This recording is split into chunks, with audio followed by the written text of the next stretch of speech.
Did you know that some persons who kept their money with Polaris Bank are going through a lot before they could withdraw their money to meet their daily needs? Indeed, after passing through the stress of getting my money from Polaris Bank, an activity that lasted over 2 weeks, it brings to mind different questions. Is Polaris Bank liquidating? Is the bank merging already? Why is the CBN so silent about what is happening? I know there's a recapitalization process for banks in Nigeria, but there is little being said about the challenges customers could face. Sadly, there is also very little education for customers to help them transition with the bank to the new era. As Easter 2025 drew near, customers of Polaris Bank, like every other person, were preparing their shopping lists. They were not aware of what they were to face. A few days to Easter, they began to explore withdrawing from their accounts. I, Williams Osewizina, was one of them. On April 19, I initiated a transfer from my Polaris account to my OPay account, just to enable me carry out transactions and payments faster. But that was when the trouble that lasted for over 2 weeks began. After making the transfer, the receiving account never got credited. I became skeptical about what the issue was. I quickly reached out to them on X and they responded. After a few days of waiting, reversal was effected. I decided to initiate the transfer again, but it never worked. I kept getting this.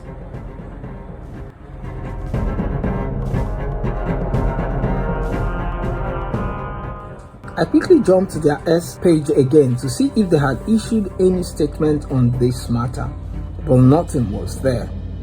Instead, they had a poll asking people how it felt to return from Easter holiday. I decided to add a comment to that post to ask why I could not transfer. At this point, I saw that many persons were also in this position. I reached out to the bank asking what the issue was, but nothing tangible came. Also, I reached out to the Central Bank of Nigeria to know if there was something customers were missing. Sadly, no reply came. The Apex Bank ignored me. Polaris Bank suggested I download the Volt e-app, but that app never worked. At this point, it appeared like I have got my money trapped in a Ponzi scheme. After several pushes to get my money out, they offered me an option that would require me to fill a form and undergo a video verification process.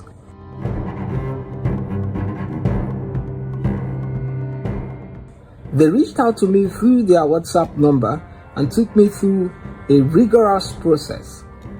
It is until I have gone through this process that I was able to move my money to the designated account.